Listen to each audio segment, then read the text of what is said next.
Kau Tuhan yang ku andalkan menghadapi semua.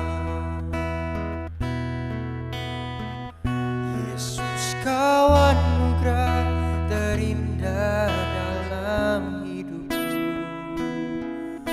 Kau sungguh berarti di setiap jalanku. Anugerah-Mu selalu mempesonaku.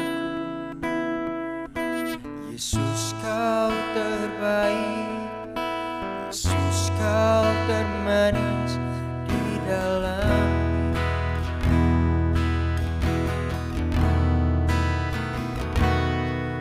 Kau tahu hatiku Tuhan. Kau tahu rinduku Tuhan. Kau tahu harapku. Kau tahu mimpiku di tangan-Mu.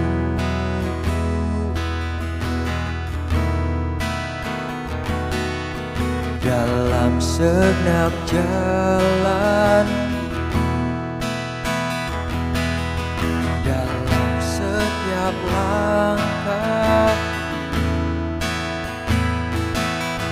hanya Kau Tuhan yang ku andalkan menghadapi semua.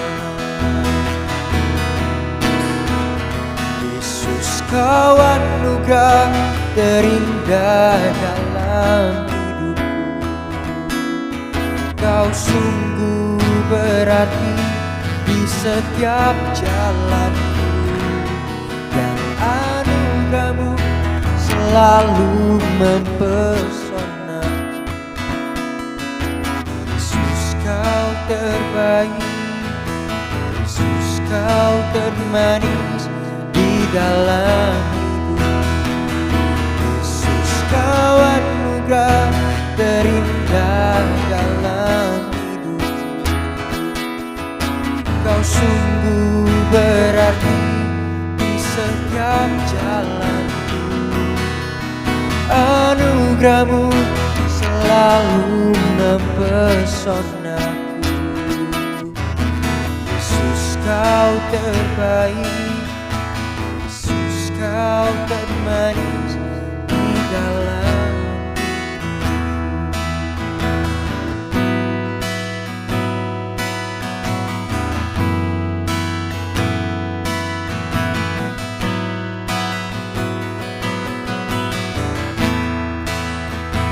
Kau anugerahku,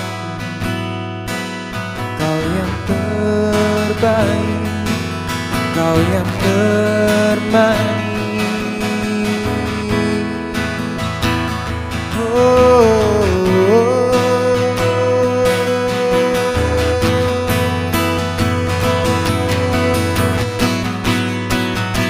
Anugerah Tuhan.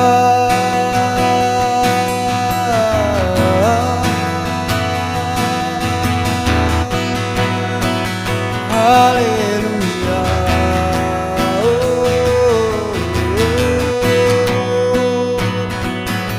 Terima kasih, terima kasih.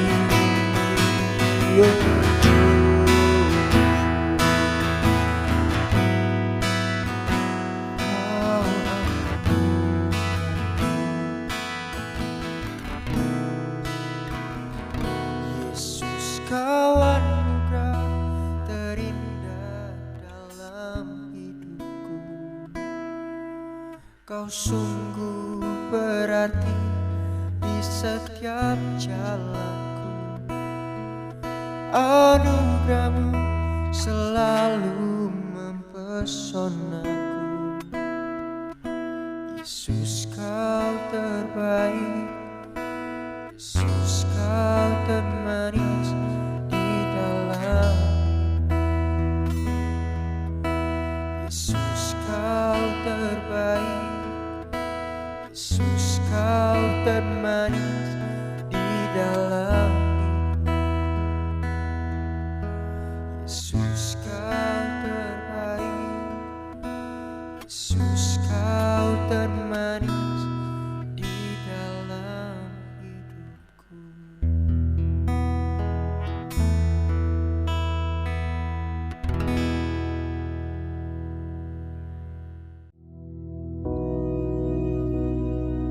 Bapa kami yang di surga, dikuduskanlah namamu, datanglah kerajaan-mu, jadilah kehendak-mu di bumi seperti di surga.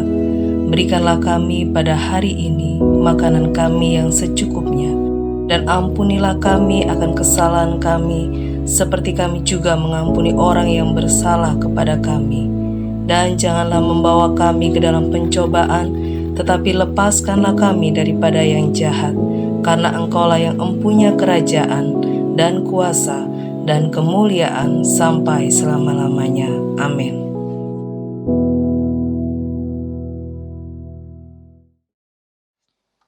Mari saudara sekalian kita kembali melihat di dalam Pengkhotbah pasal yang ke-5. Kita akan baca mulai ayat yang pertama. Pengkhotbah pasal yang ke-5, kita baca ayat yang pertama.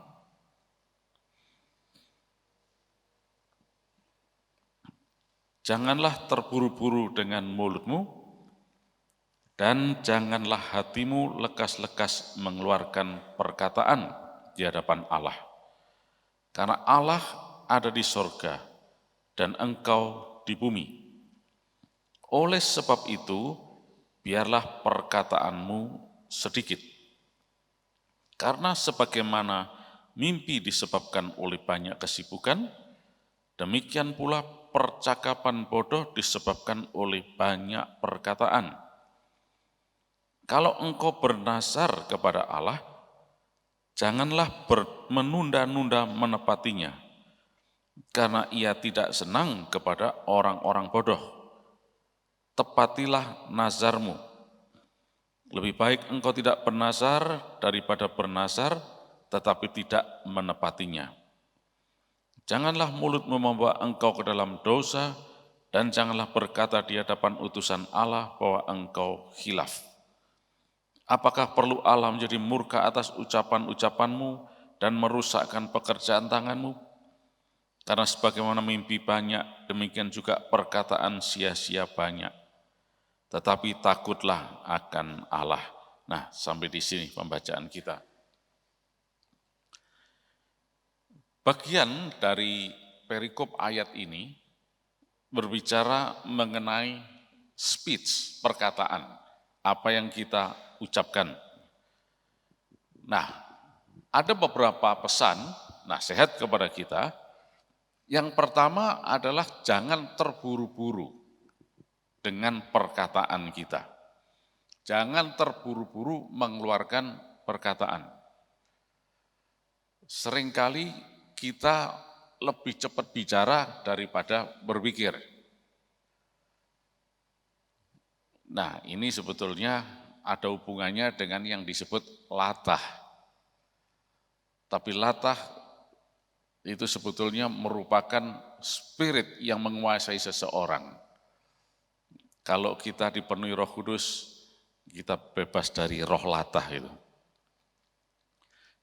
Ini terjadi karena apa? Karena tidak dipikir, langsung mengatakan aja, langsung berbicara. Apa yang ada di dalam hatinya langsung kok dibicarakan. Nah, saat ini firman Tuhan ingatkan kita, jangan terburu-buru. Nah, kemudian selanjutnya dikatakan dalam ayat 2 juga, jangan terlalu banyak bicara. Seperti mimpi disebabkan banyak kesibukan, demikian juga percakapan bodoh disebabkan oleh banyak perkataan. Nah, itulah sebabnya dalam bagian akhir dari ayat 1, hendaklah perkataanmu sedikit. Sedikit tapi menjadi berkat. Nah, ini yang Tuhan mau. Banyak tapi banyak ngibulnya, banyak omong kosongnya, dan sebagainya. Memang saudara sekalian kadang-kadang manusia itu tertarik dengan yang ngibul-ngibul, dengan yang ngomong kosong, ya. Sangat tertarik kadang-kadang. Tetapi firman Tuhan ini mengingatkan kita supaya kita lebih sedikit berbicara, lebih banyak mendengar. Mendengar firman Allah terus-menerus, lebih sedikit berbicara, tapi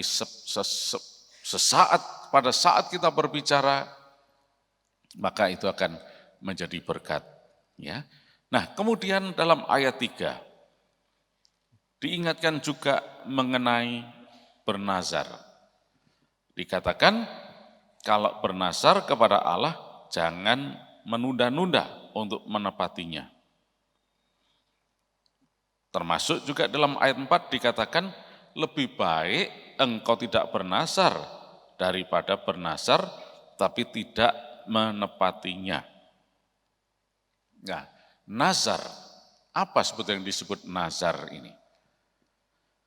Di dalam bahasa Ibrani, kata nazar ini sebetulnya berbicara mengenai orang-orang yang menyerahkan hidupnya dikhususkan untuk Tuhan, menjadi nazir.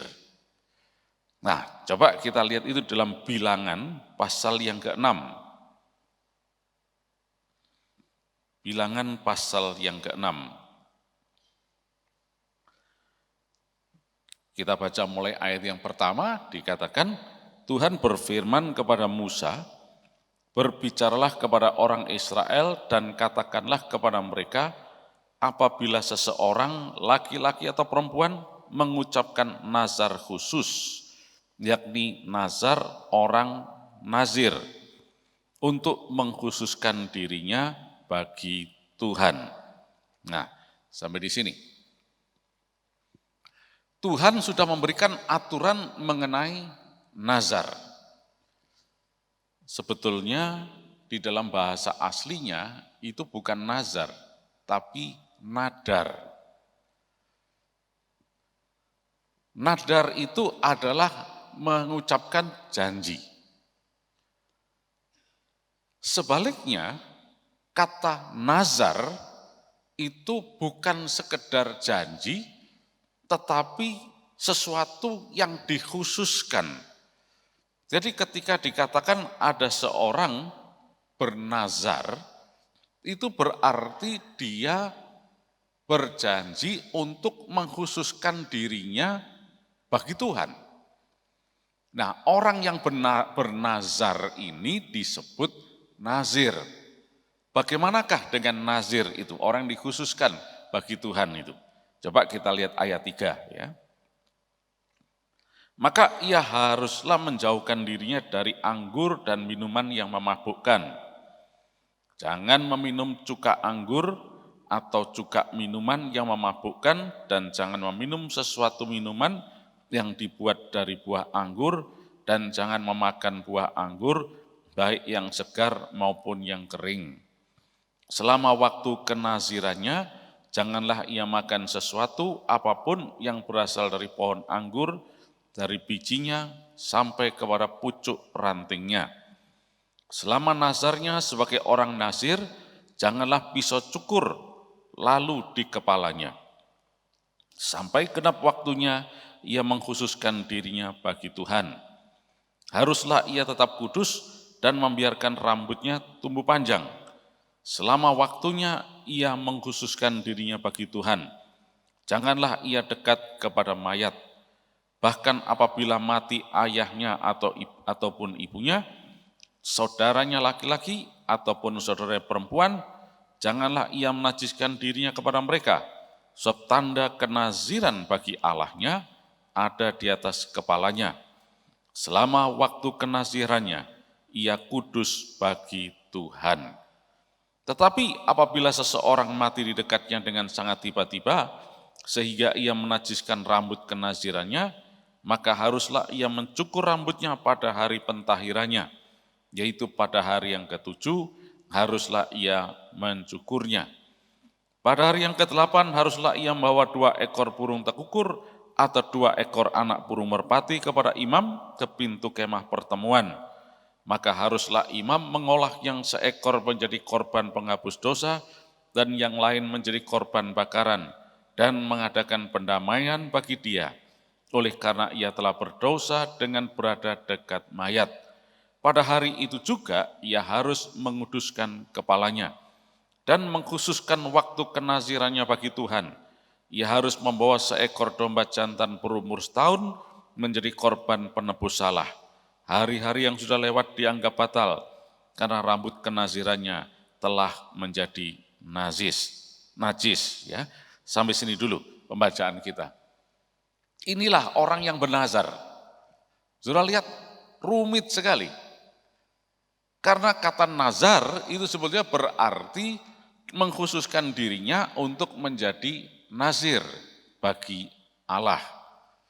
Jadi kalau dikatakan ada seorang bernazar, itu bukan sekedar, oh nanti kalau saya lulus, saya bernazar akan memberi persembahan ini misalnya kepada Tuhan.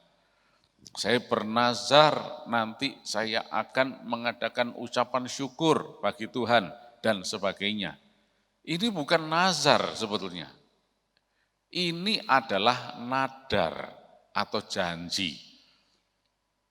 Kata kaul di dalam bahasa Indonesia itu juga sudah diserap. Berkaul itu artinya berjanji. Tapi seringkali ini diungkapkan dengan kata nazar.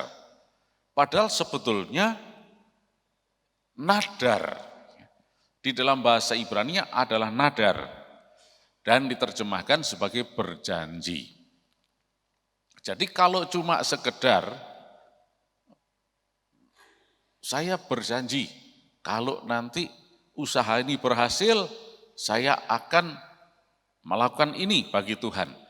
Itu adalah nadar, bukan nazar.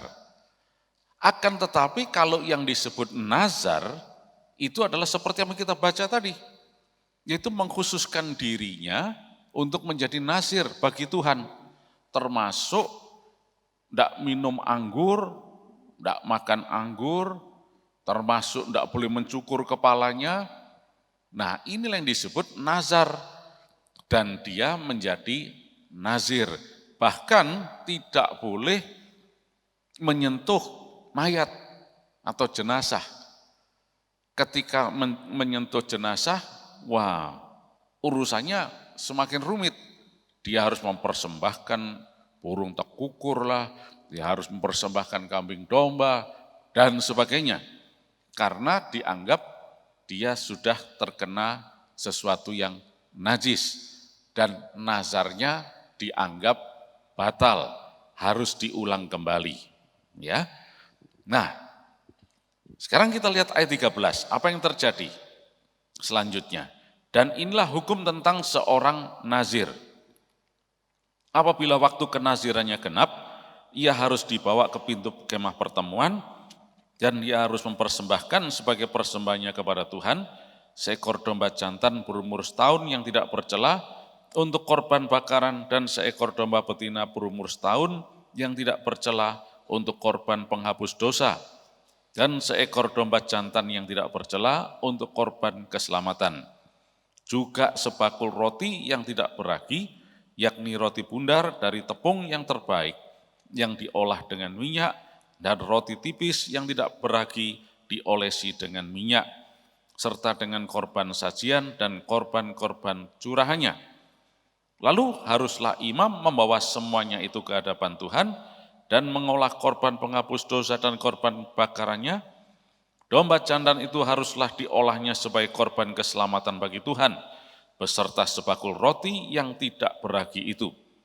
Juga haruslah imam mengolah korban sajian dan korban curahannya. Maka haruslah orang nazir itu mencukur rambut kenasirannya di depan kemah pertemuan, lalu mengambil rambut kenasirannya itu dan melemparkannya dalam api yang di bawah korban keselamatan. Nah, sampai sini dulu pembacaan kita.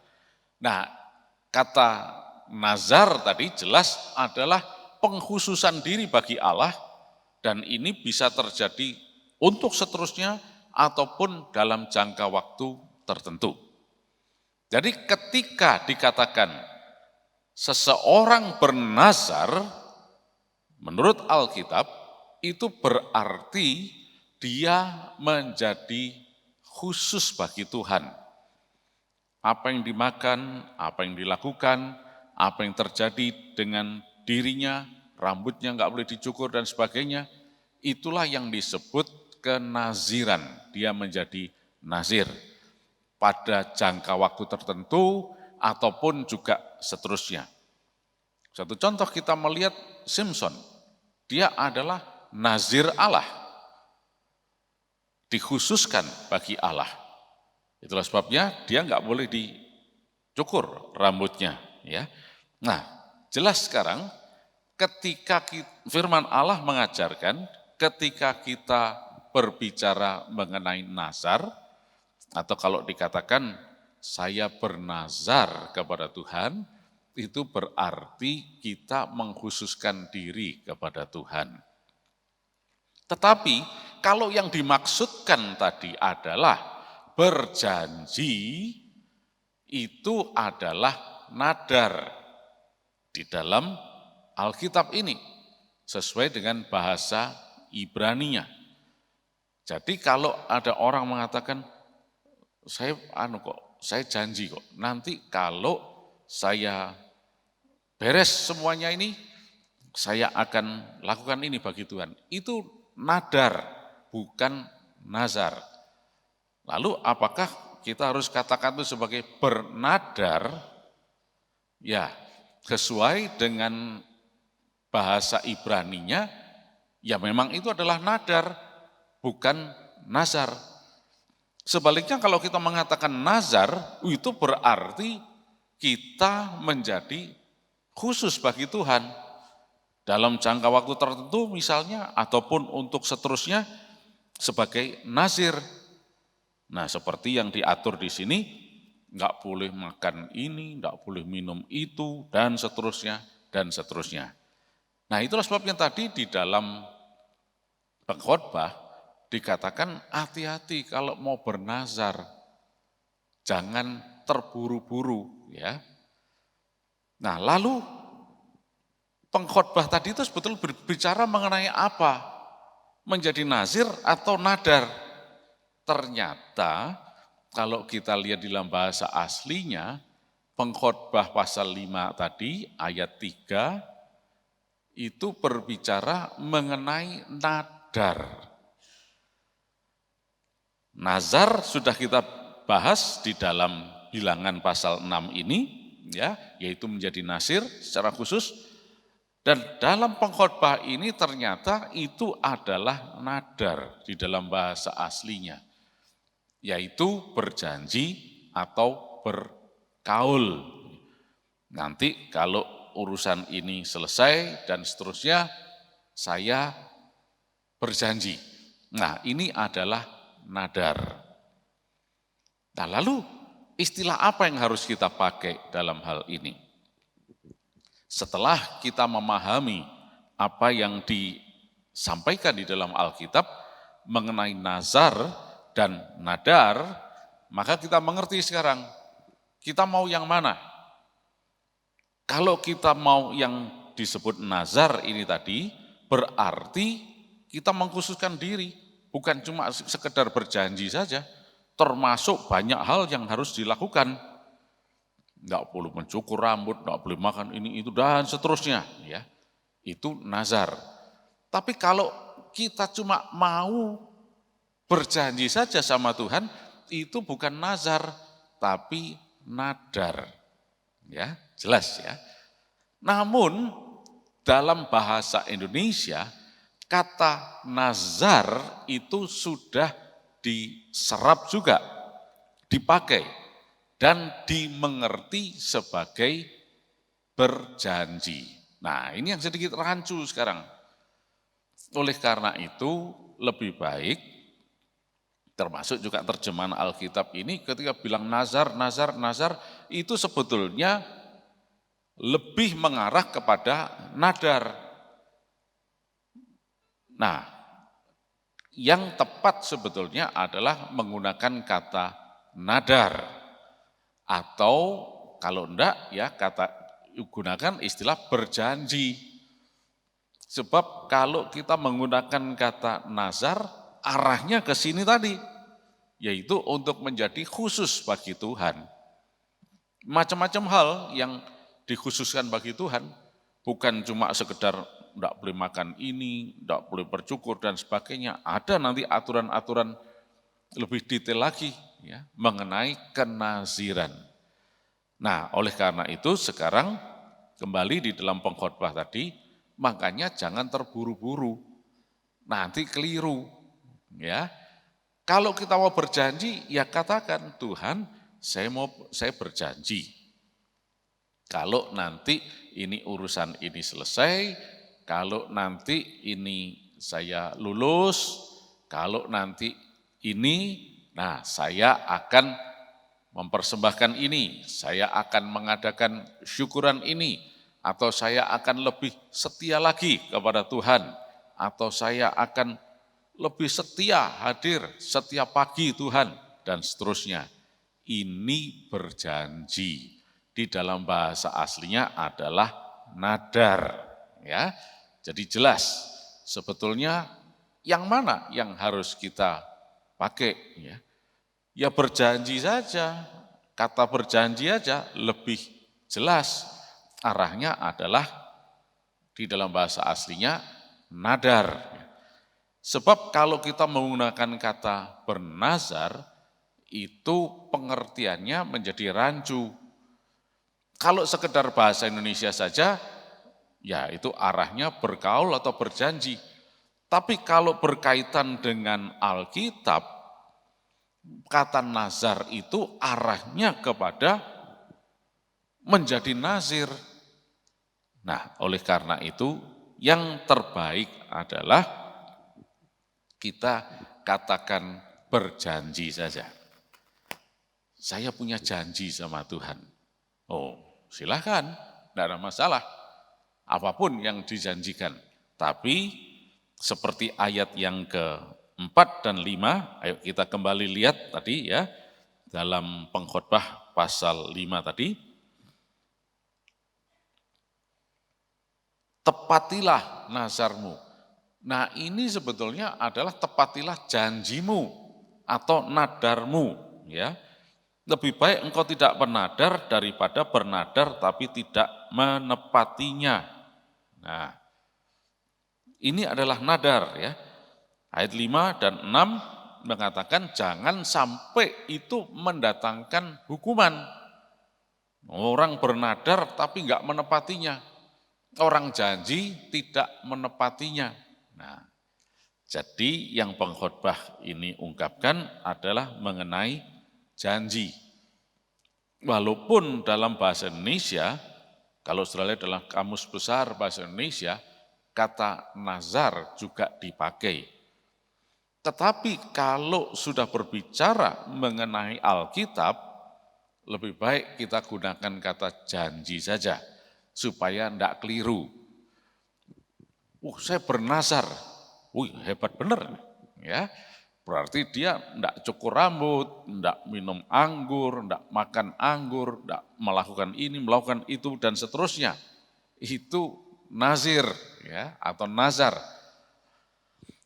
Atau kalau saudara mau lebih tepat lagi, bisa mengatakan bernadar.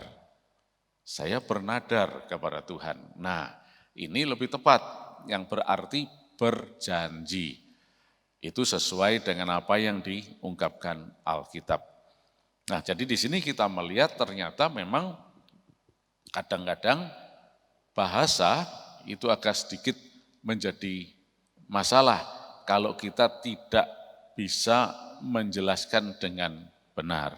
Nah, saat ini jelas bagi kita ya, ada nadar, ada nazar.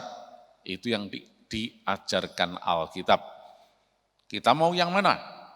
Kalau kita mau bernadar, itu berjanji. Nanti kalau saya naik kelas, saya akan lakukan ini. Itu nadar. Tapi kalau kita mengatakan nazar, itu berarti mau menjadi nazir. Mengkhususkan diri bagi Allah. Nah, jadi lebih baik kita tidak menggunakan kata nazar, kecuali kalau memang mau jadi nazir, ya. kita gunakan saja kata berjanji. Atau kalau lebih tepat lagi, bernadar. Namun, kita harus mengerti juga, sekarang kita tinjau dari segi bahasa Indonesia. Dari kamus bahasa Indonesia, ada juga istilah nasar yang ternyata diarahkan kepada nadar. Ya ini agak membingungkan ini. Nah oleh karena itu lebih baik kita tidak menggunakan istilah nazar supaya tidak bingung. Ya, kita gunakan kata berjanji ataupun bernadar. Nah saya tidak tahu apakah saudara mempunyai nadar atau janji kepada Tuhan. Tuhan, kalau akhir tahun ini saya dapat berkat gede, saya akan memberi persembahan kepada Tuhan. 1/10-nya kepada Tuhan misalnya, atau 1/20-nya kepada Tuhan, dan seterusnya. Saudara mau dapat berkat besar? Amin. Haleluya. Ya. Kalau saudara percaya, Tuhan akan memberkati. Oh tapi saya tidak bernadar kok Pak. Oh ya terserah, tidak apa-apa. Ya. Tapi mau bernadar juga boleh. Pokoknya saya dapat berkat besar, saya akan tabur 30%, 20%-nya, atau 10%-nya. Tidak masalah, tapi itu adalah janji atau nadar. Ya. Dan kalau itu ditepati, berfirman Tuhan katakan, tahun berikutnya nanti kita akan melihat kelimpahan yang besar yang Tuhan berikan kepada kita. Ya. Nah jelas sekarang mengenai nazar dan nadar. Ya, tapi kita agak sedikit rancu karena ternyata bahasa Indonesia juga menggunakan kata nazar. Tetapi kalau kita berbicara mengenai firman Allah, lebih baik kita gunakan kata berjanji atau nadar. Ya, ketika kita menepatinya, firman Tuhan katakan itu akan menjadi berkat bagi kita. Puji nama Tuhan. Mari kita bangkit berdiri bersama-sama. Terima kasih Yesus. Oh Engkau Allah yang baik untuk kami Tuhan. Terima kasih Roh Kudus. Dan di dalam nama Yesus sepanjang hari ini, setiap orang yang ada di tempat ini, dan juga yang mengikuti melalui live streaming diberkati berkelimpahan. Tuhan berikan kesehatan, keberhasilan, dan berkat kelimpahan. Kuasa darah Yesus akan melindungi, menjauhkan dari segala gangguan bahaya apapun. Di dalam nama Tuhan Yesus Kristus yang percaya diberkati, mari katakan sama-sama. Selamat pagi, Tuhan Yesus memberkati.